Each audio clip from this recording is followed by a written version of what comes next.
ආයිබෝවන් සුබ දවසක් මගේ යාළුවෝ හැමෝටම. ඉතින් මම ඔයාලට පොරොන්දු වුණා වගේම මේ සතියේ දුම්කල තවාන පිළිබඳ වීඩියෝ එක අරන් එනවා කියලා ඔන්න මම අද අරගෙන ආවා. ඉතින් වීඩියෝ එක ටට්ටක් ගාලා කරන්න ඒකින්ද පොඩි අඩුපාඩු තියෙයි. ඒකින්ද ඔයාලට ප්‍රශ්න මොන හරි තියෙනවා නම් අනිවාර්යෙන්ම කමෙන්ට් කරලා අහන්න.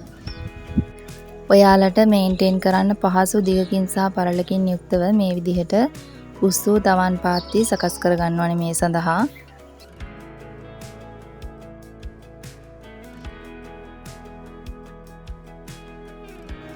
ඊට පස්සේ කැට පොඩි කරගනිමින් පාත්තිය මට්ටම් කරගන්න.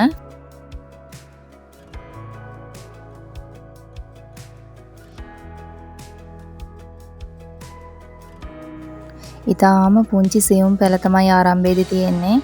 ඒකෙ හින්දා මුල් වල හොඳ වර්ධනයක් සිද්ධ වෙන්න පාත්තියේ තියෙන ගල් බොරළු වගේ පුංචි කෑලි බෑලි තෝරලා අයින් කරගන්න ඕනේ. ඉතින් යාළුවනේ මේ අපේ දුම්පැල තවාන අධික සූර්ය රශ්මියනොත් වැස්සෙනොත් ආරක්ෂා කරගන්න ඕන. ඔයාලට ඉස්සරහට වීඩියෝ එකේ පේනවා සුදු ඉටි රෙද්දකින් කොහොමද අපි මේක ආවරණය කරගෙන තියෙන්නේ කියලා වැස්සෙන් ආරක්ෂා කරගන්න. තවාන තියෙන තැනට සාමාන්‍ය ගස් හැවණක් වැටෙන හින්දා අපි ෂේඩ් net එකක් පාවිච්චි කරේ නෑ. ඒ වුණාට තද අවුව වැටෙන තැනකට ෂේඩ් net එකක් පාවිච්චි කරන්න ඕන. තවාන ඉටි රෙද්දකින් ආවරණය කරගන්න විදිහ ගැන අත්දැකීමක් නැති කෙනෙක්ට බලා ගන්න මම මේ වීඩියෝ එකේ ඒක හදන කොටස දාලා තියෙනවා. ඉතින් අවශ්‍ය නැති කෙනෙක්ට මේක ස්කිප් කරලා බලන්න පුළුවන්. ඉතින් මේ වෙළඳ පොලේ ගන්න තියෙනවා කන්ඩියුට් බට. මේකෙන් පහසුවෙන් අපිට අරුක්කුවක් හදා ගන්න පුළුවන්. ඊට ටික මම ලොකුවට පැහැදිලි කරන්න යන්නේ නැහැ වීඩියෝ එකේ තියෙන හින්දා.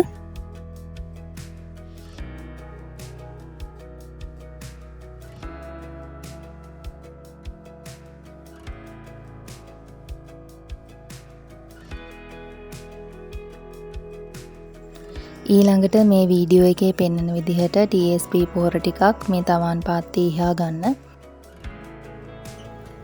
ඔයාලා දන්නවා දුම්කොළ කියන්නේ මූල පද්ධතිය මුලින් ඉඳන්ම ශක්තිමත්ව හදා ගන්න ඕන භෝගයක්. ඒ වගේම තමයි යාළුවනේ දුම්කොළ බීජ කියන්නේ ඊටාම සියුම් පුංචි බීජ. ඉතින් ඒක හින්දා මෙයාගේ භ්‍රූණ පෝෂයේ තියෙන ඊටාම අඩු සංචිත ආහාර ප්‍රමාණයක්.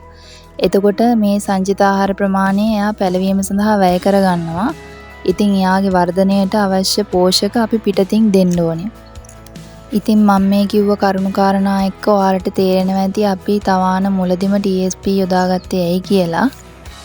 ගොවිය දුම්කොළ බීජ ලබා ගැනීම සඳහා තමන්ගේ වගාවේ තියෙන හොඳින් වැඩුණු නිරෝගී දුම්කොළ ගස් කිහිපයක හරි තමන්ට අවශ්‍ය විදිහට ගහක දෙකක හරි දල්ල කපන්නේ නැතුව මල හට ගන්න ඉඩ අරිනවා. ඉතින් මේ විදිහට පරිණත වෙච්ච දුම්මල් අවසානයේදී කපලා වෙන් කරලා මද පවනක වගේ වේලෙන්න තියලා බීජ ලබා ගැනීම සිදු කරනවා. ඕගොල්ලොන්ට පේනවා ඇති ඊටාම පුංචි ප්‍රමාණයක කොච්චර බීජ ගොඩක් තියෙනවද කියලා. ඉතින් මේ බීජ ඊටාම පුංචි හින්දා අපි පුංචි ක්‍රමයක් පාවිච්චි කරනවා මේක ක්‍රමානුකූලව තවන් පාත්තියේ ඉයා ගන්න. ඒකට ඔයාලට අවශ්‍ය කරනවා මල් බාල්දියක්. ඉතින් මේ විදිහට මල් බාල්දියෙන් භාගයකට විතර වතුර පුරවලා බීජ වලින් තේ හැඳ දෙකක වගේ ප්‍රමාණයක් දාගන්න. ඊට පස්සේ කෝටු කෑල්ලක් දාලා මේක හොඳින් මිශ්‍ර කරගන්න. ඊට පස්සේ මේ වීඩියෝ එකේ පෙන්වන විදිහට පිළිවෙලකට එක තැනක ඉඳන් පටන් අරගෙන වතුර දාන විදිහට දාගෙන යන්න. මේ විදිහට මල් බාල්දියෙන් වතුර දාගෙන යනකොට පොඩ්ඩක් මේ මල් බාල්දිය කලතමින් වගේ ආයෙ කලතමින් වගේ මේ දේ සිද්ධ කරන්න.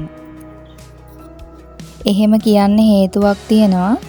මේ බලන්නකෝ ඔයාලට පේන්න මම මේක පොඩි කෝප් එකට දැම්මා වතුර ටිකක් දාලා දුම් බීජ ටිකක් අර ටිකක් වෙලා ගියාපුවාම ඔයගලන්ට පේනව නේද මේ දුම් බීජ අර ඒක තියෙන භාජනයේ වටේ ගිහිල්ලා එකතු වෙනවා. එතකොට එක ගොඩේ තමයි අර බීජ ටික අපි මල් බාල්දියෙන් වතුර දානකොට වැටෙන්නේ.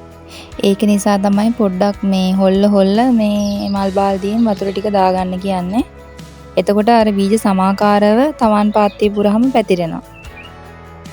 මල් බාල්දියේ වතුර අඩු වෙගෙන එනකොට පොඩ්ඩක් වතුර ටිකක් එළියට අතට අරගෙන බලන්න බීජ තියෙනවද කියලා තවමත්. එතකොට අපිට තවත් මල් බාල්දියට අවශ්‍ය නම් වතුර ටිකක් යොදලා ඉතිරි බීජ ටික සමාකාරව තවන් පාත්‍රය පුරා ව්‍යාප්ත කරගන්න පුළුවන්. ඊට පස්සේ මේ විදිහට තුනී පිදුරු වැස්මක් උඩින් දාගන්න. ඉතින් යාළුවනේ මම මේ කිව්වේ මූලිකම පියවර ටික. මේක වාණිජව ලොකුවටම කරනවා නම් කැප්ටාන් වගේ දිරේනාශකයක් යොදලා ටික දවසක් තියන්න පුළුවන්. එතකොට වල් පැලවෙන්න තියලා වල්නාශකයක් ගහලා හරි මොන හරි මේ විදිහට වල් පැල ටික පාලනය කරගන්න පුළුවන්.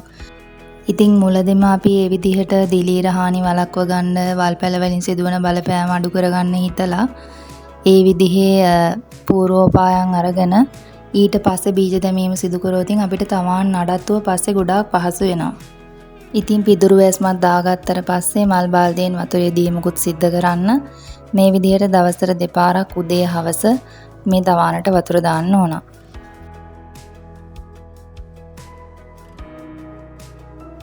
ඉතින් යාළුවනේ මේ වැඩ ඔක්කොම අවසානයේ ඉටිරෙද්ද පහසුවෙන් අරගන්න වහගන්න පුළුවන් වෙන විදිහට සවි කරගන්න. වායු හුමාරුව හොඳින් සිදුවෙන විදිහට මේ ආකාරයෙන් ඉටිරෙද්ද සම්බන්ධ කරගන්න. දවස් 4-5ක් වගේ යනකොට මේ විදිහට පුංචි පැල මතුවෙන්න ගන්නවා. ඉතින් මේ විදිහට එක පාත්තියක මම අද දාලා පෙන්නපු දුම් පැල තවානක ආදර්ශනය ඔයාලට ගොඩක් ප්‍රයෝජනවත් වෙන්න ඇති කියලා හිතනවා. ඉතින් මේක වාණිජව කරන කට්ටිය ගොඩාක් තවන් පාත්ති දාලා ඊටාම ක්‍රමවත්ම මේ තවාන හොඳින් නඩත්තු කරනවා. ඉතින් එයාලා තමන්ගේ දුම් පැලවලට හොඳ මිලක් ලබා ගන්නවා. වීඩියෝ එකේ මොන හරි අපහැදිලි තැනක් තියෙනවා නම් කමෙන්ට් කරලා අහන්න. මම අනිවාර්යෙන්ම ඔයාලගේ හැම කමෙන්ට් එකක්ම කියවලා රිප්ලයි කරනවා. වීඩියෝ එක හොඳයි කියලා හිතනවා නම් ඔයාලා මොන හරි දෙයක් ඉගෙන ගත්තා නම් අනිවාර්යෙන්ම ලයික් එකක් දාන්න. මාව සබ්ස්ක්‍රයිබ් කරලා නැත්නම් සබ්ස්ක්‍රයිබ් කරන්නත් අමතක කරන්න එපා. එහෙනම් මං ගිහින් එන්නම්. ඔයාලා හැමෝටම සුබ දවසක්.